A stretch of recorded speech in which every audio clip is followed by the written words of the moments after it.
if they're not working and you continue to try to make them work and they keep not working, like how long do you need to get that message? Like when I was back on the boardwalk and I was trying to get illustration work and commercial jobs and I was spending lots of money on ad directors, these big catalogs where you buy a page in it. I remember go to art those, directors, and it wasn't working. I was spending a lot of effort and money and time and resources into trying to get a job when selling color copies from Kinko's was actually working. So I just quit trying to do stuff that wasn't working, and I took that same energy and put it into what was working. Yeah.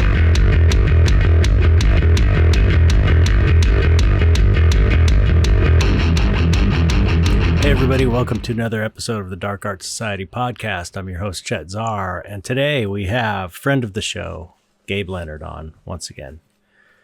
We discuss art, the art life, I guess, working with galleries and talking about dealing with the changes in the sales environment. And this is really I feel a very interesting fly on the wall kind of conversation, because this is exactly literally the stuff that we talk about when we're just talking, like if we're going somewhere in a car or whatever, or going to a show or talking on the phone or whatever. So this is really kind of an insight into lives of working artists, and I thought it was a really good conversation. It's more of a conversation than an interview, really. So that's coming up. I want to say, please hit the like button, subscribe to the channel. Our YouTube presence has been steadily growing, which I'm really excited about. And a lot of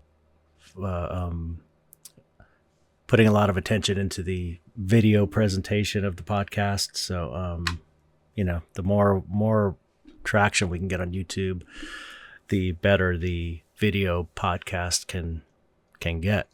I've got some ideas for things I'd like to do in the future if I can get a little bit more support, financial support. If you want to support directly, we have YouTube memberships. If you want to join the YouTube membership, where you could get the podcast early and all kinds of benefits, get your name read in the air.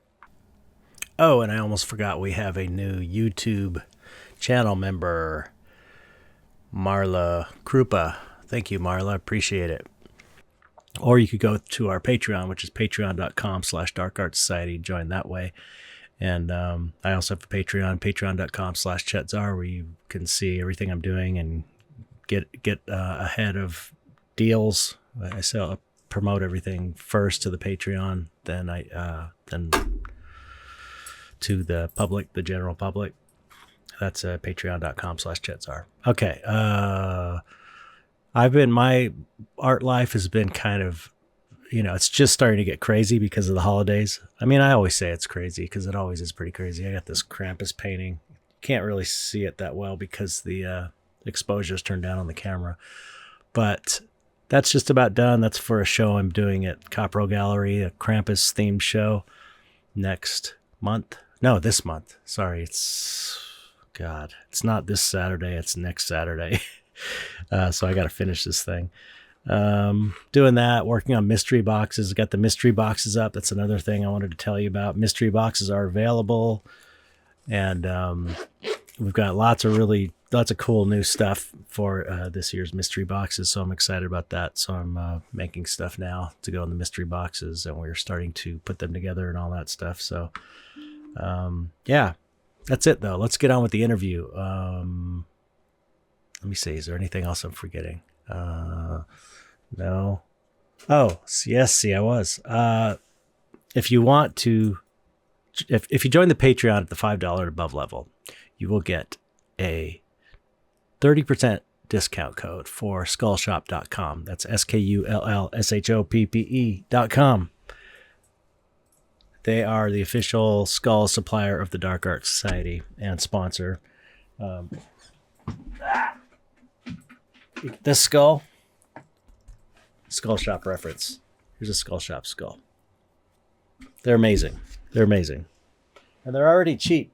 They're already super affordable, and you get 30% off. So it's really a good deal. Also, you get in the Discord. We have a Dark Art Society Discord. Okay, this is the worst intro I've ever recorded. Sorry about that. Oh God, now my alarm's going off. That's it. Okay, let's get on with the Gabe discussion. Hope you like it. Here we go.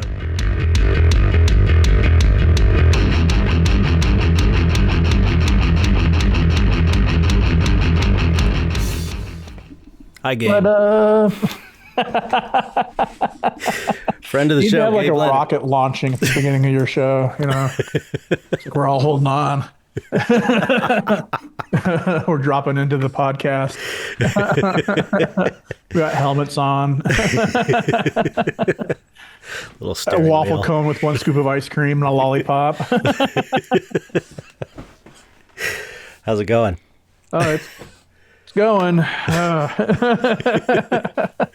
know it looks relatively clean the way I got. I mean, it looks like a studio, but man, I'm gonna probably flash up if I can edit this in quickly. I'm gonna flash a picture of what it looks like in my studio right now. It looks like an episode of Hoarders. Everything outside of camera range. It's just like, because I'm doing all these, trying to get Christmas sales and just finishing all kinds of stuff. And Yeah, you're doing a lot in a small, relatively small studio space. well, it's like, yeah, but I know it's super small, but I basically have taken the whole house over. Like I've got my button maker and the living room coffee table, and then the dining room. what I keep is all seeing, shipping and casting and everything. I keep seeing online these advertisements for like small fulfillment spaces, like little warehouse spaces you can rent out. It's designed for people who are working a business out of their home and need space for doing fulfillment and warehousing and shipping. But I mean, I know you like to keep everything under one roof, and I can see the benefit of that. Yeah, I mean, I would like to have that, but the problem is, it's like most of the stuff I do is made to order, so I don't have it's not really a ton of inventory. If I had a bunch of inventory, like I do have actually a bunch of inventory of my books, like my whole garage is full of books, so it'd be nice to get rid of those, but it's just another expense. That's what they don't tell you when you produce books. Yeah, right. You got some books, right? I got the same thing over here. I had to build a whole shelving unit area in my studio just to store the books. Yeah. And at some point, it's like when you're playing blackjack or something and you play for too long. Eventually, you just gamble everything and put all your cards in until you lose. Like at some point, it's just like, I just want to take it all and throw it away. I mean, not like throw it away, but like, like just get it out of my hair. Yeah, I know. Yeah, we were just talking about this before I started hitting record. Is like, would we have done this career if we had known what it would be like? And I still think I'm happy. I'm happy I made the decision. Definitely. It's better than working a 40-hour week job. Even though it was different 80 hours a week. You had something that was working and you gave it up to go on to something that was uncertain. And I had nothing that was working. Right. And so I just started, this was the only thing that ever worked. Right. Yeah. I don't have any other, like, what else would I have done? Just kept working at Macy's. Yeah. Yeah. That would I don't know. Good. There's like, the phrase, one in the hand is worth more than two in the bush. Mm-hmm. I've been thinking about that lately, and I don't know if I agree with that, because what if all you have in your hand is a bunch of sand that's like falling through your fingers? Like every time I've made big changes in my career, it's actually, I keep thinking it's like maybe I had something that I was giving up to go to something that was working better, but that's not necessarily true. I changed my styles in 2000. So I changed from doing all this fantasy stuff to doing more historical Western themed stuff. In the face of everybody I brought it to, like, some gallery people that I wasn't working with galleries then, but like people that were putting on events and shows, and they're like, nah, that nobody wants to buy that. And Western's not really a thing. Yeah. You did well with those. I went to a Cannibal Flower and I proposed that to, I don't want to throw LC under the bus, but It might not have been him. It was some of the people I was working with that were doing events, and I was explaining this vision I had about doing like this historical outlaws and stuff, and people were like, nah, I don't know, that doesn't seem like something people would want to. I just got poo-pooed on, and I just That's did why it you just got to anyways. do it. You I just just did got to it do it. anyways, and Yeah. like overnight, I just had a whole different body of work. Yeah. And I guess the stakes weren't that high at the time. Like I was still selling in festivals and stuff. So like I didn't have a lot of people that were out there trying to sell it and had something they were used to. And I switched it up on them. And so the stakes weren't that high, I guess. Although, I would often get people like, oh, well, are you going to do some fantasy stuff again? I'm like, and I kind of had to just like walk away from all of the audience that I built around the work that I had been doing, and then just present this new stuff. And but it worked. Yeah. It worked because it was something new. It was more cohesive than everything else I was doing. The next thing that's like I keep talking about it. It's changing things, and I'm at a point in my life once again where I'm like in my late 40s. I'm 49 and a half. Late 40s. Like, you kind of, I think I kind of had this idea that, you hustle early on in life and you build a thing. And then by the time you get into your late 40s and 50s, you have a platform and you've established something. But what I Yeah. found is And that you're rich. you don't even have to be rich, but you have a thing that's working. And what I'm finding myself is in a position where it feels like I'm starting over once again, but I'm starting over with all of this infrastructure and all this stuff and all these business relationships. And I'm having to kind of chart a new path in a number of ways. Not because I feel like I'm forced, but my interests are changing. Some of it in the types of work I'm doing. I'm trying to build a bigger thing. Like I think as you go down your career path as an artist, there's a sort of internal pressure. Maybe you feel this too, that you have to continuously be outdoing yourself and Oh, raising the yeah. stakes and doing something better than you've done before or Yeah. bigger. And the farther down that road you go, it's just like it's almost like you put yourself into a corner, so to speak. Yeah. Cause you can't keep doing that. Well, it's like, it's like impossible. but also like if I just did something that I do something that sells. If I just turn around and try to make things that sell, that doesn't work either. Yeah. No. It might for a little bit, but generally things that sell, we think we know why they sell, and it might be, oh, it's the colors or it's the theme or it's just things, but there's a limit to what you can do with that. At least creatively.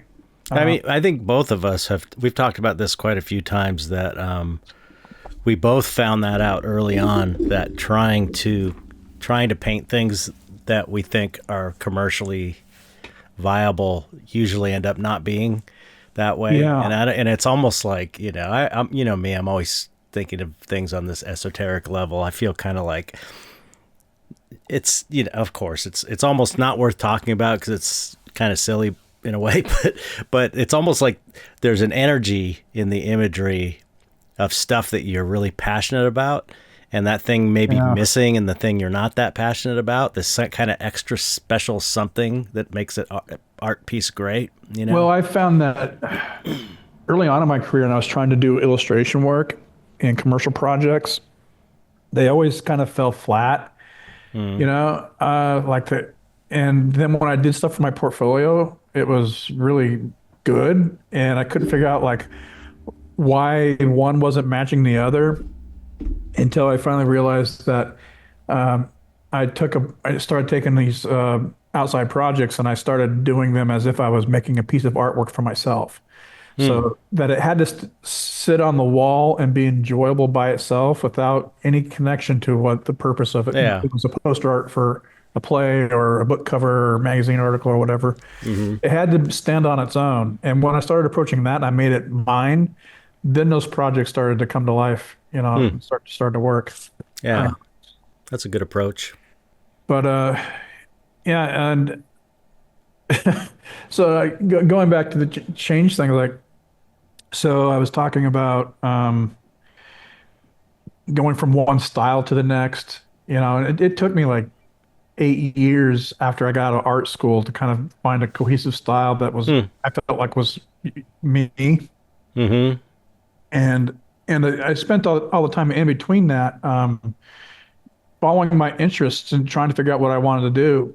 It wasn't really apparent to me at first, like what it is that I did, you know. Mm-hmm. And when I ever tried to come up with a style, it just seemed contrived. And Right. so eventually I just decided to do whatever I felt like doing, however I felt like doing it. And then my look or my style emerged out of that, kind of like penmanship.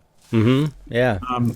And then, so the next big change I've been thinking about is like, so I was selling my artwork. I started out in festivals and street shows and, juried art shows all over the country. And then my idea was to get into galleries to sell because they were selling prints the same way I was. And my thinking was that if I had the locations that were doing this all the time, then I could not be traveling around the country. I could spend that extra time working on the artwork, Mm. making more of it, putting more energy into that, and then having a dedicated people out there selling it and doing it. So that was the original thinking. But how to get there was very, very difficult because to work with the galleries, uh, they they didn't. You don't sell directly to your collectors. You sell through the galleries, or you do one or the other. Right. And I bridged that gap by having some management guys come in and help get some deals going.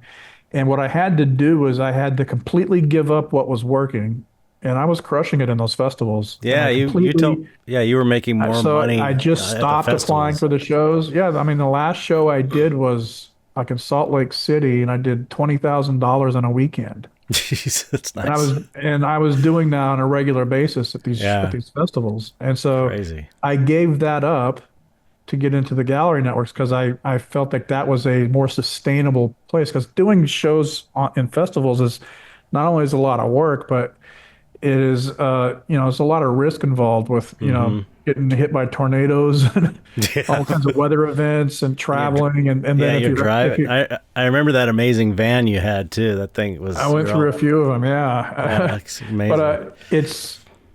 it's also like I could see myself getting older, and it's like I didn't want to be older and having to hump a tenter. Like that stuff Oh is a lot of yeah. physical work, Yeah. and I could see that it's just not going to be something that's sustainable physically. Mm-hmm. And it's also like being on the road is hard to be healthy. Oh yeah. And I probably would have went into a diabetic coma if I had kept doing that because I wasn't tracking my health. I was Mm-hmm. neglecting my health at the time as Yeah. well. So I gave all that up to get into gallery networks, and it was weird. It was like I just quit applying for the shows, and I put the sort of pressure on the guys that were managing opening these accounts to open those accounts and get the cash flow going, and it managed to work. And so yeah, I was so confident that it would work. I think that confidence just came from my ability to sell the work myself. I just knew the work sold. I Mm-hmm. had no doubt that if I got it into galleries, it would sell, and it did. Mm-hmm. Um, and that worked for I've been doing that up until now. Mm-hmm. How many Um, years are we talking? 13. Oh, I did okay. 13 years. Lucky 13. I sold it for 13 years on my own, and I've now been selling it 13 years through gallery. Are you serious? Yeah. That's crazy. Wow. Wow. And so, Yeah. what I've also given up in all that time is all of the access that the internet has provided, Mm-hmm. and now I'm getting to a point where I'm seeing a lot of turmoil going on in galleries. Mm-hmm. And I think a lot of it has to do with the nature of the way people buy stuff now. Yeah. And a lot of it kind of, I started to see this happen in 2017-ish. Mm-hmm. And some of it has to do with the nature of the way social media works. And at first, people have a lot of access online, and I've seen a lot of artists do well for themselves with a online presence and social media marketing. But around 2017-ish, something shifted in their algorithm that just like undercut. Like I had galleries that were just doing post of my work and boosting it in somewhere, and they were constantly getting sales, and that just dried up overnight. Wow. Yeah. And then into the pandemic, when everybody was at home, somebody trying to call me. Sorry about that. That's all right. I don't know who the hell Anyway, Everybody was at home during the pandemic. yeah, and I think people have. I mean, retail itself has shifted quite a bit. I mean, if you go to try to get office supplies now, like Oh all the yeah. places I used to go, like the Staples and Office Max, they're all closed up. All Like gone. I know. it's like everything that like that you just order online. Yep. And I feel like people, even if they find stuff in a retail store, they're wanting to go online to find more information and make their purchases later. Mm-hmm. So the nature of way people are, purchasing things has changed. And I feel like a lot of galleries aren't really adapting to that idea very well. And Mm-hmm. And it's not just the ones that I work with, but I keep reading articles about even these blue chip galleries, and they're all, Yep. talking about how sales are down, and they're like all these galleries are closing their doors, and all this stuff is Yeah. happening. And a lot of it has to do, I think, with the internet giving people access, which people I think start to feel like they have. That's what they want. They want access to the artist or the more connection to what they're purchasing. Mm-hmm. Um, The smart galleries, I think, have adapted or starting to adapt, or some of them have. It seems like the ones that are going to survive are the ones that are adapting to selling online. yeah, the I mean, one thing I got one. I'm only pretty much going through Copro, and so yeah, they do a lot of stuff online. A lot of the shows they sell online before the show. It's not even like people coming in and selling. They sell from yeah, online, which is unheard of before. People have to see the stuff in person. We're talking like, especially pre-internet. You'd have yeah. to go in there and see this So stuff. how are you working that with Copro? Like, especially when you're around a show date, are you still continuing to sell everything online while you're doing the show? That's been the only difficult part, is because I have to keep money coming in. And it's like I don't want to be selling right up to a show, because I want to be saving it all to sell the show. So I don't want to be doing any sales, but sometimes I have to. And it's like, so I have to, and I don't want to step on their toes. I don't want to start selling original pieces competing with what's going to be at the show, because we have this kind of understanding.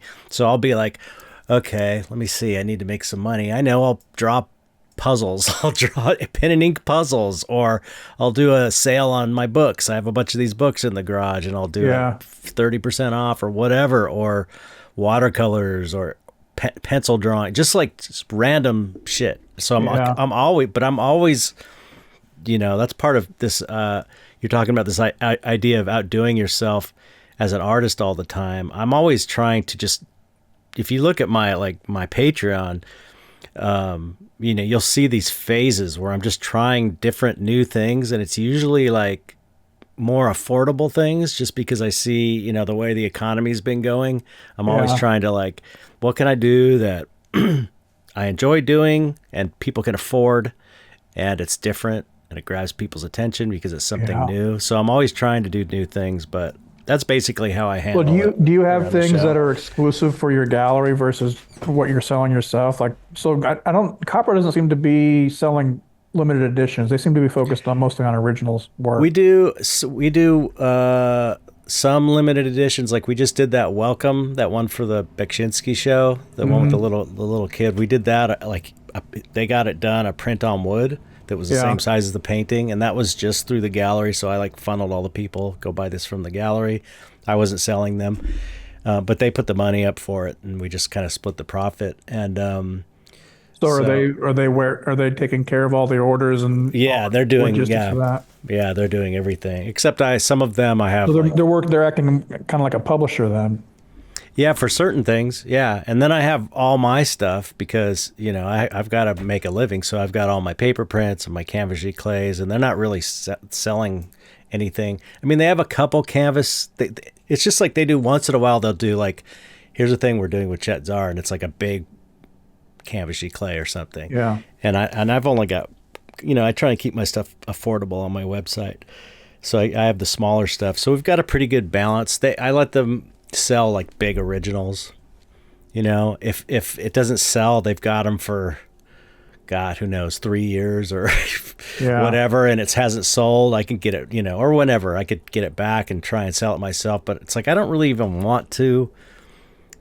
I mean, I will because the money's good to sell a big piece and take all the money. But then it's like shipping big paintings is kind of a pain in the ass, and it's like I'm always nervous about it. I kind of like that the gallery deals with that. Yeah. It's almost worth getting half as much money to not have any of that pressure and stress. No, I hear you. And there's a lot of, it's packaging, shipping, storage, Yeah. just having to be in the middle of individual sales. Yeah, talking to people, and the address changed, and you got to go update the address. They accidentally put their old address in. There's all this like customer service stuff. Yeah.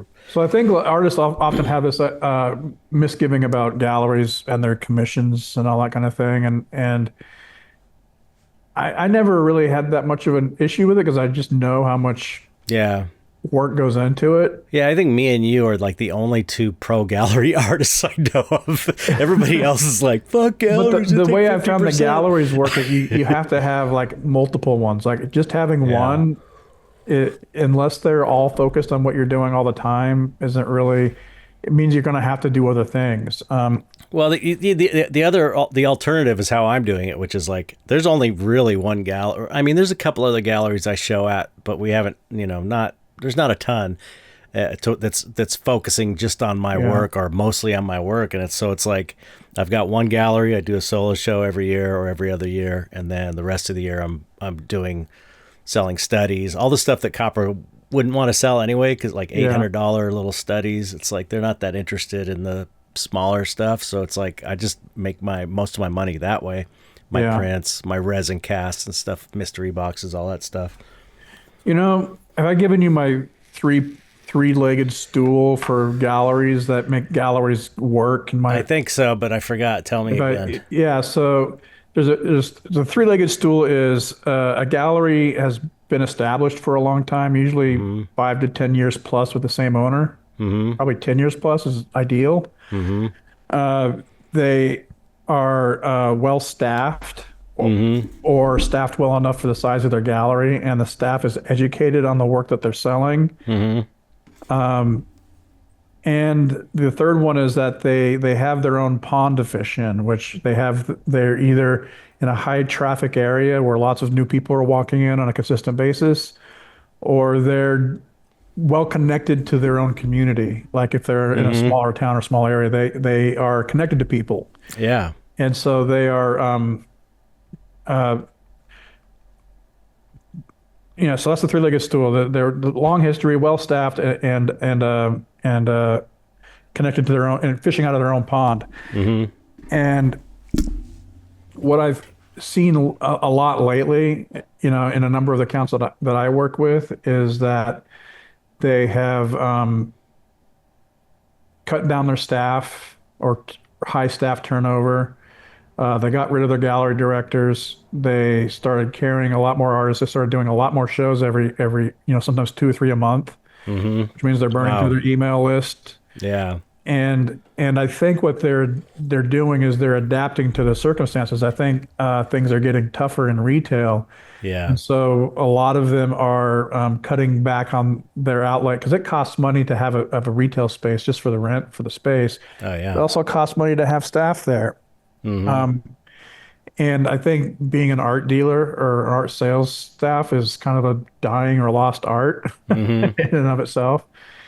So they're shrinking their staff. They're doing a lot of shows. Some of them are being sold from one person to another. So I've had a number of galleries have turned over ownership of the gallery a couple times. So what I'm saying is those two of those legs of that stool are being knocked out. If they've changed over staff, especially if they've lost their art directors or their gallery directors, the people that have the institutional knowledge of the gallery. I've seen that happen over the years a number of times where, the gallery's clip along, you're doing great, and then the gallery director moves on to some other thing. Even if they weren't like, oh, they just move on. And they have the relationship with all the collectors that Well, they've been dealing they with for were years. the one that was making it work, and then when they're gone, it's left in the hands of, it's left in the hands of whoever's there. And if that staff is continuously turning over, you're constantly have to get them up to speed. It becomes instead of a job of where you're working on the art and the galleries are kind of a well-oiled machine, the galleries are constantly in need of help to help them sell the work. So I've seen a lot of that happen, and a number of galleries they just go up, they just disappear into thin air, and sometimes they disappear owing you money. And so, I've been seeing a lot of turmoil, especially, just from my point of view. Like I'm in a specific type of gallery market, or I'm, commercial fine art galleries or program galleries. So galleries that are focused on publishing programs from artists. It used to be big publishers were doing this, and then having a network of artists they were selling to the galleries, and that was kind of the way it worked. I have a whole theory about that too, that it's kind of likened to the printing press and how it affected the Catholic Church. And it The G-Clay printer and came it made in. the Bible accessible to lots of people, and then you had people interpreting the Bible and being able to read, and it changed the way the Catholic Church worked. And my analogy to that is the inkjet printer. Yeah, It was the downfall of the gallery networks, I think. yeah, Because the way it used to work was that to produce a published edition of prints, it took a big outlay of cash. You had to make lithography or serigraph prints, and it took $100,000 machines, $1 million machines, and equipment and warehouses, and to do a full print run, it might cost $100,000. yeah, To produce it. So you need to bankroll, and artists generally didn't have that. yep, And so you would have big publishing companies that would publish the art for the artist and represent that to a network of galleries that would then sell the artwork. And that was the sort of flow. And then the gallery's responsibility was to then cultivate relationships and sales and gallery, all the stuff that customer service and all that stuff. And so the inkjet printer came along in the 90s, late 90s. yep, And at first they were pretty expensive too, but all of a sudden you can do one-off prints on canvas. And that meant you didn't have to have a giant publishing operation going on, like with big printing press and all that kind of stuff. And then those inkjet prints got really good and really affordable to the point where, like, I was able to buy one in the early 2000s, selling my art on the boardwalk. I was able to buy a large format printer. yep, And so what happened is that gave access to publishing to artists on an individual level where they would previously had to go through a giant publisher. And what's happened is all the publishers have kind of gone up in smoke, at least the ones that work with gallery publishing and sales to galleries. yeah, So the publishers are gone. I think what the publishers are doing now is more print on demand. So, individual artists can, do a print on demand of a lot of this stuff, like inkjet prints. that's what I do. Yeah, and so then the artist was dealing directly with the galleries, and that's what I'm seeing, at least in my gallery relationships, is most of it is individual artists selling to galleries, and so what's going on now is that another thing has changed, which is the internet, and so the internet. So it used to be that your access to the public was limited by how much you could get in front of the public. Yep. And I did that early in my career by just going out onto the sidewalk, just going out into the street and sell it. So that was access to the public, right? But now everybody has access to the internet. So all the artists do, and all of the people who are interested in buying art, and they're able to connect directly.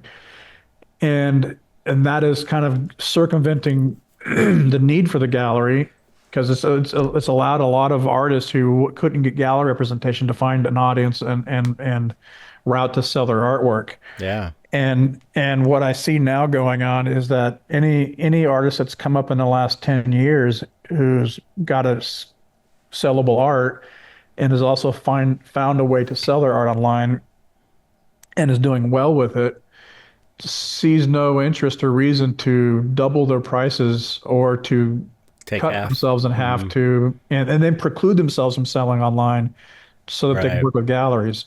What they don't have is the experience and value of being in front of people in a real way. Yeah. Yeah. That I saw just selling my art myself in festivals and out of tents. It's like being there in person is 10 times more valuable than all of the content you can create in a week. Like you can go somewhere and set up in person in person in front of people.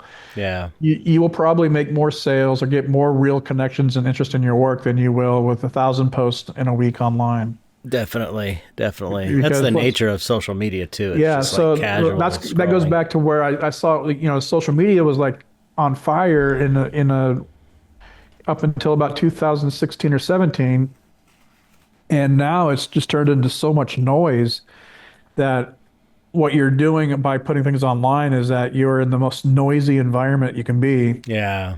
that's competing for constant attention. Yeah. I liken it to like if you go down to the boardwalk and you weren't fighting for attention as much as you were fighting for space, but you're also fighting for attention. What you didn't want was the group of kids down there with anti-abortion posters screaming at people with aborted fetuses next to you all day. You didn't want that next to you. You didn't want the guy screaming at everybody walking down the boardwalk because they weren't giving him money when they took a picture of a sand sculpture, or the guy that was exploiting his children because they were all out there playing songs and singing and drawing all the attention. Yeah. Right. So that's kind of what you're dealing with online. You're just dealing with this constant drumbeat True. and trying to draw for attention. And the way that I was exploring to get around that back before the pandemic was to start doing targeted advertising and marketing online. Yeah, you were way into that for a while. I remember you were pretty stoked about it. Yeah, too. and I started to figure out how to make it work by getting people to events, and then the pandemic hit, and then there was no more events. And what I didn't, because I was not selling directly, I didn't have a real way to gauge its effectiveness. Like Yeah. I could maybe see traffic going to my website, but I couldn't see if people were going there buying. And I definitely couldn't track after I would send people to the gallery websites, but I couldn't see if that was leading to sales or not. I had no way of measuring it.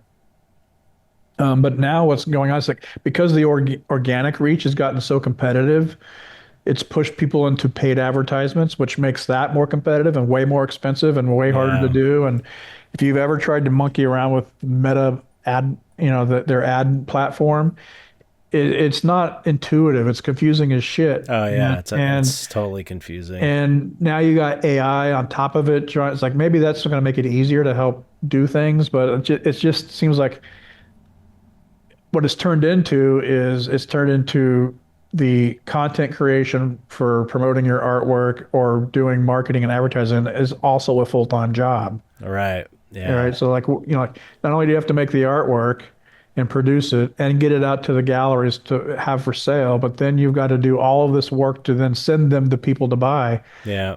Online. But ideally, what they're should be doing, in my mind, is they have their own collector network. They have their own thing that they're doing. They have their own pond they're fishing out of, whether it's walk by traffic or their own community of people they're serving. So like I feel like everything's kind of at a flux right now where I don't know, like I don't know what to do. Yeah. Well, I mean, I've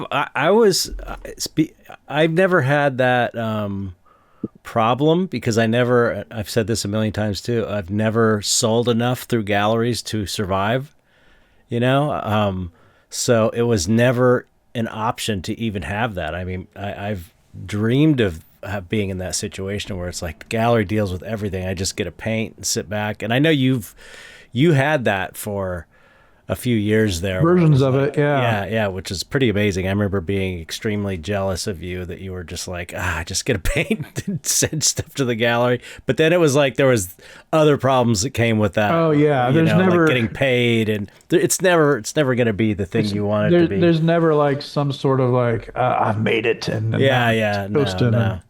But what I was going to say was since I never had that opportunity or the option, I never had that option of just working with galleries, that I was always like, okay, how do I make this work? Which is my version of going to the boardwalk, which is just selling online and just selling directly. And so my whole business was built on that. It's the foundation of how I earn my money. And then Patreon comes along, and I still feel like you should get into Patreon, because that is definitely that 1,000 fan principle. It's like 1,000 supporters. You can make like $100,000 a year in theory by 1,000 supporters that you can get to buy $1,000 worth of stuff in 1 year. It's like you got $100,000 right there. It's like you can actually make a living with just 1,000 people. Then you're not dealing with the noise. You're not dealing with all the talking heads and all the bullshit on social media. Yeah, I started a Patreon, but never did anything with it. Like it's still there though, man. You can just do like it. I don't know what to. It's just like another thing to manage. Like I know, but you end up managing the Patreon in the way that you used to be managing your social media. Also, that's the way I took it. I keep seeing these platforms. You get something to work, and they just pull the rug out from underneath of you. Like that's always going to be the risk, though. I've been seeing lately a lot of artists who are like, what happened on it? Like something happened recently on Instagram where they were getting a lot of reach and doing things, and all of a sudden they're getting no views and no reach. Oh, I know. It's like terrible, you don't have any control over the audience. The only thing I can think to do right now is to try to get people at least onto my own website. Yeah, well, but that's also what the Patreon functions as. It's like you have your main website in case anything ever goes wrong. Your website's there always, and then your Patreon kind of functions as a filter to filter out the people that aren't serious about your work. Because if you're charging $1 or $5 a month or whatever, it's like anybody that anyone serious about your work is going to be like, I want to support that artist. I want to see what they're doing. And then it functions as a mailing list as well. That's how I've been using it more than anything, is like the way I used to do my social media, I just do it on Patreon, so it's mostly updates of what I'm working on every day, and that's what I used to do on social media. And that's how I would get, but it's not like they want me saying fuck now, my head going fucking shit. That's how on Instagram. That's how I have to do it in order to get a video to catch, and it's like I don't want to do that. Fucking hate it. Maybe that should be your next video. You just start cussing. It's like, I don't want to say these things, but it's the only thing that seems to work around here. I did want to. I have been planning on doing one where I'm not promoting anything, and I just am like, okay, I want to do this test. I'm going to say bad words the whole time. Fuck, shit, blah, blah, blah. Just say all these bad words, have it be like under 30 seconds, and then see. And I bet you it'll go like 100,000 views or something. So it just shows the quality of that's the other thing too, is that views and likes don't really mean skills. Exactly. Especially when bots are, there's so many, there's an estimate that maybe 60% of online traffic is bots nowadays. It's like, you don't know if these are real people. So I said, I feel like I don't know what to do. I kind of have a vision of how things can work. Okay. And the vision is very contrary to all the relationships I have with galleries at the moment, but I believe in it, and it's going to require some cooperation and a bit of transparency and trust and flexibility. Mm-hmm. And so one of the things I noticed was I would do a search on my name, and I would just see a shit show online of all kinds of people trying to sell their work and different prices, and some people were selling it on eBay or Artsy, and just like it was just like, you're talking your work. Yeah, just if you did a Google search on my name, this is what started to happen. It's just like it was confusing, and it was a bunch of different galleries and different retailers trying to sell it. I mean, it does look like, people are out. This guy's selling art. He's got his work all over, and people trying to sell it. So it does look like, but it just looks sloppy. Because a lot of the photos of the work were either just JPEGs from my website, or they were pictures of the artwork framed, but like at weird Yeah. angles with bad lighting and just kind of flea marketish. Was Yeah. presentation was sloppy. Or then you would go to the websites and it was just poor design. They didn't load very quick. There wasn't an obvious, track to purchasing if you wanted to purchase like, a variation of here's the price. I mean, there might be an add to cart button. There might be a contact us. Like, but the problem that I recognized was that it was just like too many obstacles. Right. And Yeah, it needs to be easy to buy. yeah, just and I use the analogy of Amazon, and not the sense that people are trained by Amazon, but Amazon figured out the way people actually work, and they just Oh, to push buy, and then it shows up the next day. yeah. I remember I remember having that realization, like, oh shit, this is dangerous. It's got to be the easiest, you don't want obstacles. Like when they go to Yeah. your website, if it takes 15 seconds to load, they're going to bounce. Yeah, If yeah. it isn't clear what they're there for, if you got some other line of shit in the way, they have to go searching on your website. Oh yeah, it's They might- art. There's enough obstacles already to buying art. I mean, I see It's this just on a lot of selling artists. art in yeah, general. I mean, I see you it on a know lot what of I mean? artists' website, but my website, because I wasn't selling directly to anybody, was set up just as a portfolio online, and then I had a page for going to galleries or whatever, and then the gallery websites would just be, some of them would be complete garbage, Yeah, and they hadn't updated since like they had Yahoo GeoCities sites is what it looked like. And so the vision that I had is like, and this is what I see going on now. If you do a Google search on your name now, it is like there's an AI assistant with Google that gives the whole breakdown of what you're doing. right. And the way it's working now is that it isn't ranked by, like I'm not seeing like somebody who's bought Google ads on my name for searches on my name. What I'm seeing is the most relevant pages to the search. And so my website, which has my name and all kinds of writing about me and all kinds of art, like I show up at the top. Yeah, It's the trusted brand in the space. yeah. That's good. Whereas people who are just searching online, who might have just seen you on Instagram or somewhere, or even if they go into the gallery, what the first thing they're going to do is go online to do some research about it. Because Yeah. when people are coming into the gallery, a lot of times, especially if they're like in a tourist spot, they're going to, see it for the first time, get kind of caught flat-footed, and if they haven't purchased art before, they feel like maybe they're walking into a used car lot or a car Yeah. dealership, and they don't know what the value should be. They don't. Right. They don't feel like maybe they're going to get ripped off, or they just, it's an expensive purchase, so they want to like see if this is really legit, if it's just a flavor of Right. the month, like what is this? And so they're going to do a search, and I view that the artist website should be the center hub for that. So when they go to the website, they get all the education, information about the artist, their processes, their stories behind the artwork, their vision, whatever that is.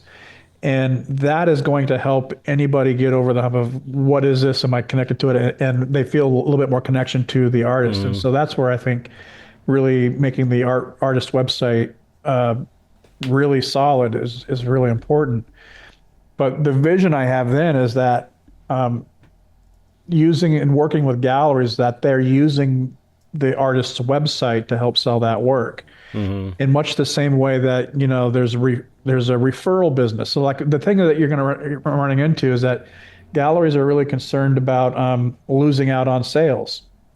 They don't want to compete with you because how can they compete with you? They come into the gallery, see some artwork, they go to your website and like, oh, I can just buy it right from the artist, and they buy from the artist. Right. Then the gallery is out, all of that expense of staffing, rent for the space, all the stuff that goes into just maintaining a retail shop.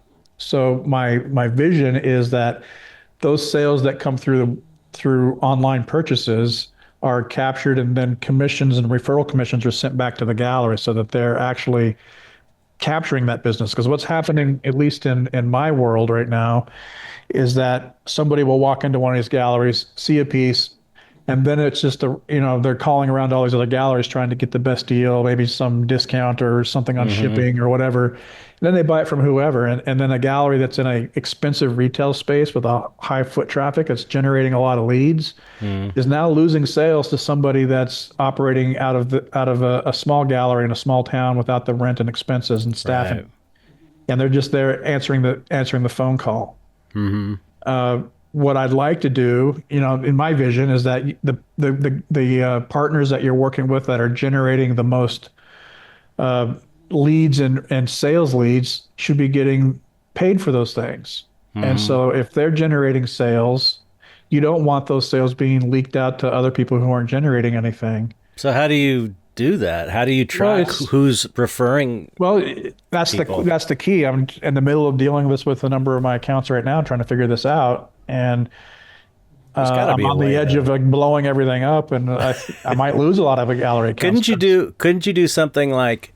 Well, I can tell you what my plan is. Okay, tell me. The basics of it are like there's a territory, like a certain amount of like zip codes around a certain area of the. Oh, that's a good idea. And it's also as simple as doing a survey after a purchase of like, hey, how did you find out about my work?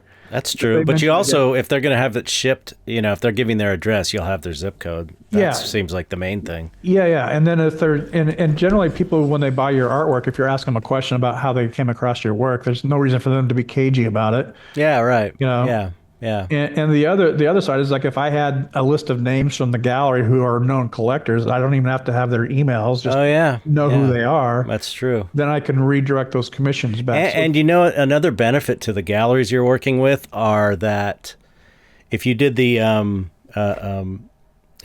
zip code idea too, where it's just like if they're in this zip code, this gallery gets a commission. Someone from that zip code may have never gone to that gallery. That's the whole point. You online, and they're getting. I could be bringing new clients into their gallery. And they're getting paid for doing nothing. They're not using so it seems like it would benefit both parties. Well, and then the other idea is that everything on the web, like everything that you have available, isn't necessarily on the website.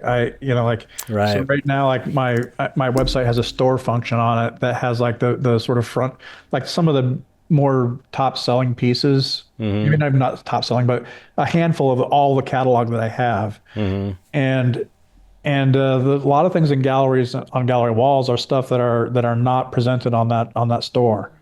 So they have things that are only available in their gallery. So like you were talking about with Copper, where they have exclusives on something.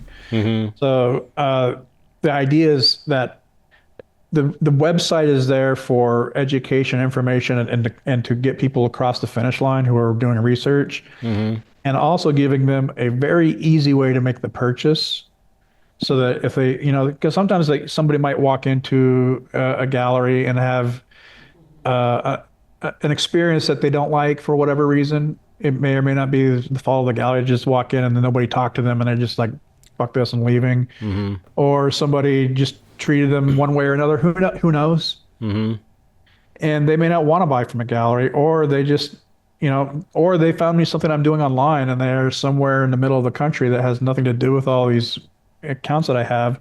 Right. And they don't want to be put through sort of a cattle chute of how to make a purchase. So like my thinking is like the big thing to do is to make the artwork as accessible and easy to purchase as possible, and then find out how to split up commissions after the fact. Yeah. But that takes a lot of trust and upheaval in the traditional way of working with the accounts that I'm working with. It just seems so like such a smart idea to me. I don't know why anybody wouldn't jump on it.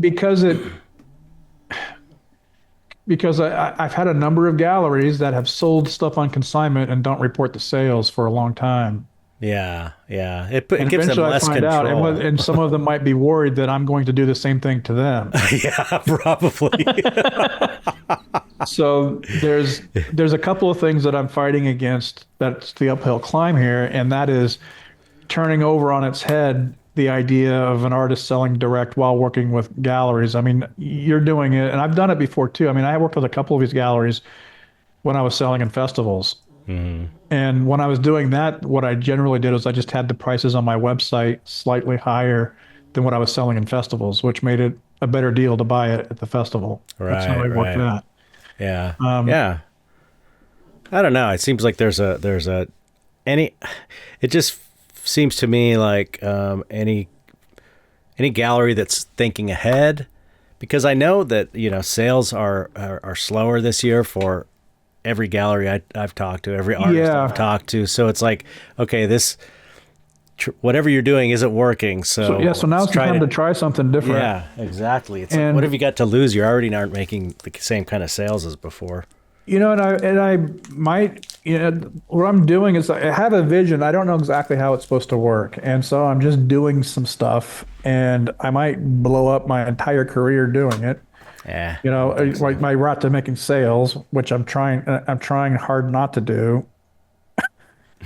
But it's like there's a definite thing that I'm pushing against, and it's causing some difficult conversations. But yeah, I'm hoping they hear what I'm doing and will go along with me, because here's the thing that happens. Like, so I'm in a gallery with a bunch of artists, and I start selling directly on my website, which they don't like. Mm-hmm. And now they got a bunch of other artists who are seeing what I'm doing, and they want to sell on their website. And if they're not allowed to, then that causes now this gallery doesn't have a bunch of conversations with their artists. Right. The other thing is that they have staff who now see that, why am I working so hard to sell his artwork if that sale is just going to go to him off his website and I have no way of tracking it?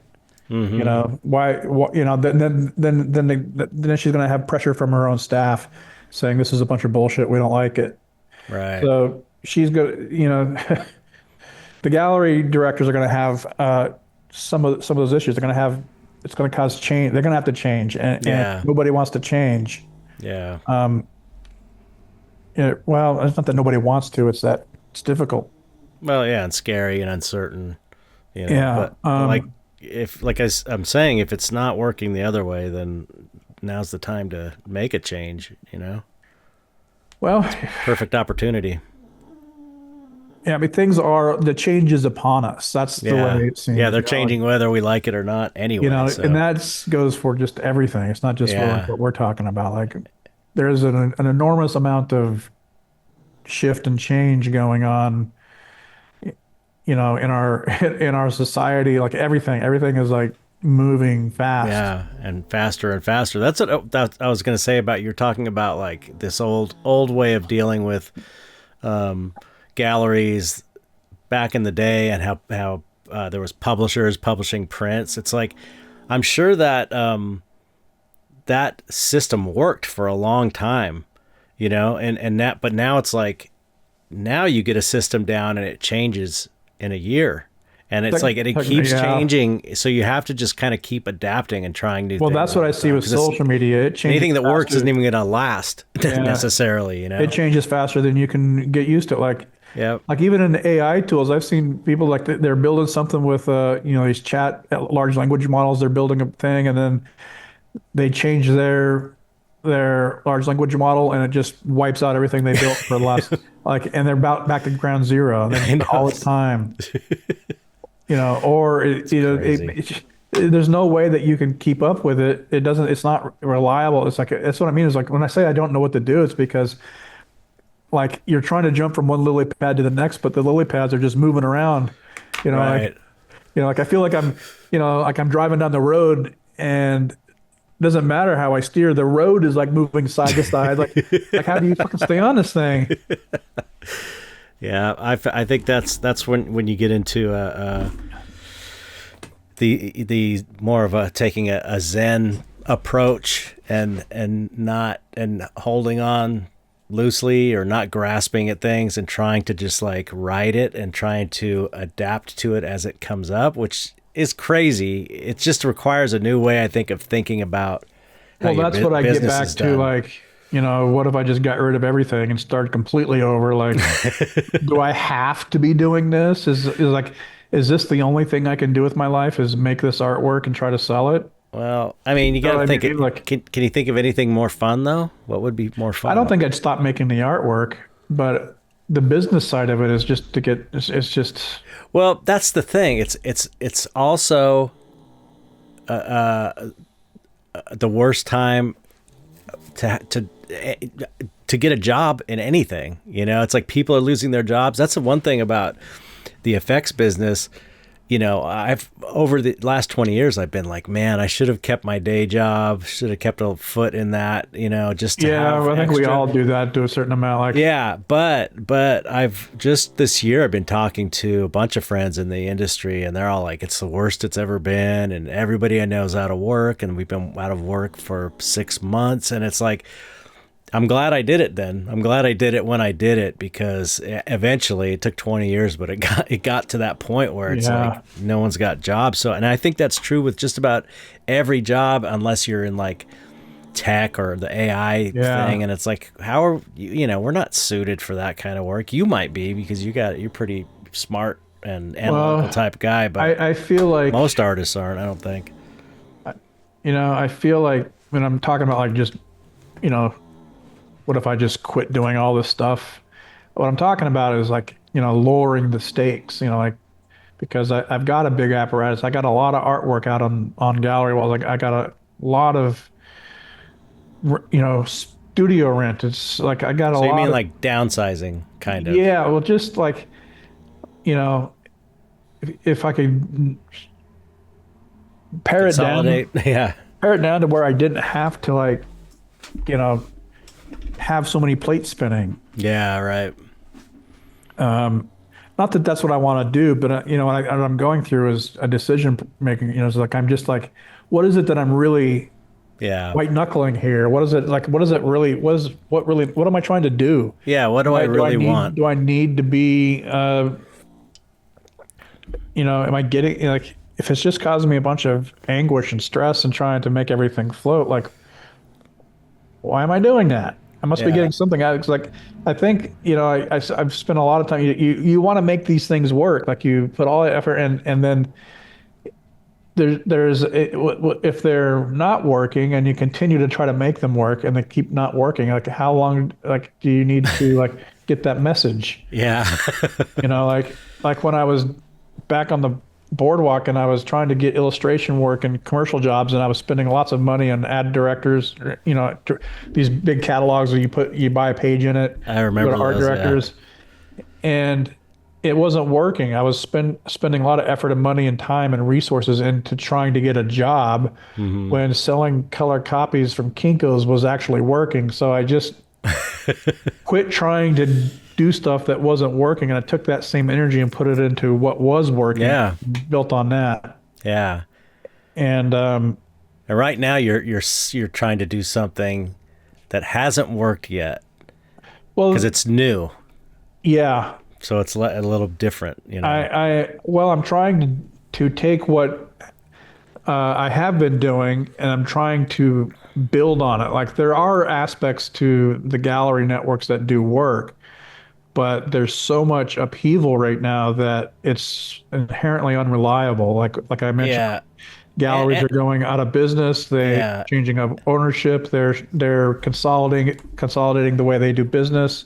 And selling direct is basically online is kind of what you were doing with your boardwalk and going to the festivals kind of. Yeah, so I'm not trying to do an either or. I'm trying to do a bit of both, where I'm utilizing the benefits of the following I do have and the brand name I have on the internet, and using that to help amplify my relationships with gallery accounts that are still working, and to support those that are doing the real heavy lifting. Yeah. And so I'm trying to do that, and what's gonna shake out is people who want to work with me will continue to work with me, and people who want to white knuckle it in what they're doing and don't see the vision and don't want to be on board with it won't. Yeah. So I just kind of have to get some acceptance that this might fuck a lot of things up, but it will do something. It's something. Yeah, exactly. You kind of have to. You're at a point where you sort of have to do something. You can't. It's not working as it's in a way that's sustainable as it's going now, right? It's you kind of have to be willing to fuck things up. Yeah. Even when making art, there's times where you have to be willing to Take ruin a your chance. painting Yeah. to make it work. To It's make it, like, or to make it better, you know? yeah, it's difficult. Um, Yeah. and you going through all this uncertainty and change. It's like I have no idea if anything I'm trying to do is going to work. Well, I have to say, someone I've known you for a long time now. I don't know when we met, but it was a long time ago. What year was it? It was 2007-ish, eight. yeah. Yeah, so almost 15. I'm not good at math. I don't know, a long time. And one thing I know about you, I would say this to all of your galleries, that you're talking to about this new system, is that I've never known anybody who has such a good business sense, and you've always done well financially with your work, like better than I think probably all the artists that I'm friends with. I think you probably have done the best financially and with your business dealings. So I kind of almost wish I could talk to your galleries and go, look, just let him try it. It's going to be good. Trust me. he always, it's like, I'm telling you, you've got some kind of thing when it comes to money. Like I joke about it all the time about you buying and selling stocks and crypto. It's like you always buy at the right time and you always sell at the right time every fucking time. And it's just like pattern recognition. Yeah, I know. Well, whatever you want to call it, it's a thing you got. So and I think it's true with your business sense as well. I mean, I've learned a ton of business stuff from you over the years. So I totally trust the vision. I don't have anything to lose by it, of course, so it's easier for me to be objective. This referral idea could also work even on an individual level. I mean, if you had your collectors out there that you gave them a referral code so that they got a commission on purchases that they referred people to, like if they have friends, like here's a referral, and you just gave them a commission. Yeah. I see that. That's what all these like social media, TikTok shops and Amazon people are doing. It's a referral business. Yeah. You could do that with like free agents of any type if you wanted to. Yeah. Like here, if you want to, basically how much it's a commission sales kind of thing, I'm trying all kinds of new stuff. I just did like a pop-up event with a pop-up comedy show that's in like a ceramic studio in Santa Monica. Yeah. It was fun. A video production company got a hold of me on my website. Oh yeah, yeah. Hey, we're doing this thing, and looked great, and they're hustling because a lot of their revenue and clients are going to AI, so they're trying to figure out things that they can do to produce, right, and keep their video production company going. And they reached out, and I went and did that. It's like hauled stuff in a van down to this shop and put it up in front of people for a couple hours, and and made connections with the video production company, and you never know what you're going to run into to doing all this stuff. So there's just a willingness to just step outside of what you always have done, whatever's comfortable. And what you'll find is, like when I did that, I was like, oh yeah, this is a lot of work, even though it was only, it wasn't that big of a deal. But like, last time I was doing stuff like this was like 15 years ago, and I'm even in better shape, I think, but I'm older, and it's just like, oh fuck. So the show started at 9:00. I'm like, I'm ready to go to bed. Yeah. My back was hurting just sitting around. Yeah, I know. That's the thing. There's so many, at this point, there's so many places I could be, so many festival type things that I could be showing my artwork at and selling. There's a lot more opportunities than ever before, but I can't do it. I'm just too old. It's too much. It's too much for me. It's like I'd have to hire someone to do it. And the whole reason that you sell at those things aren't because you're there in person. And I just don't feel like I have it in me. Well, that's what you're getting at. The way to do it is you have other people set it up, and then you show up to shake hands and kiss babies. Yeah, yeah. Or shake babies and kiss hands. I don't know. That's what the galleries are for. It's like they do so when they work the best is like you're making sales year round, so you have a consistent cash flow coming in from their sales, and then you do events with them, and then there's a big swell in sales around an event, And then you do that 3 or 4 times a year. So you have consistent cash flow from a number of accounts. And then you have 3 or 4 big hits every year or more, depending on how many shows you want to do. And then when you're doing shows, you're getting all the work shipped there. And then the gallery is doing all the extra work of, often framing the work, getting it presented, all the setup, all the campaigns for getting the clients there, all that kind of stuff. And then you show up and, you talk about the artwork, you meet with collectors, you do whatever it is that you do during your show, and you make it a fun event. Yeah. That's the ideal way that it works. Yeah. The difficulty now is getting people to want to go out to an art event.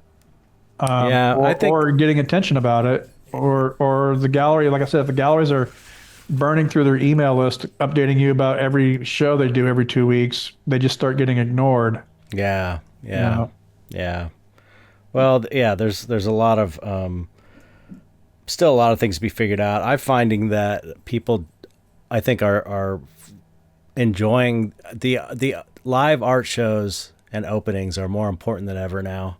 With the way people are so disconnected from real life on social media, and it really, the shows really feel even more special now, I think, so they're even more needed. We should mention too, I got to split because I gotta pick my granddaughter up, but we should mention that. Should we mention it, our show next year? Oh, in October? Yeah. Tease it. Tease might as well get started. Okay. I'm just about to leave. Sorry. I'll get your money out. Oh, okay. Sorry. Me, Gabe, and Christopher Ulrich are having 3 solo shows on the same night at Compro Gallery on October, I think it's 10th, right? Did I say?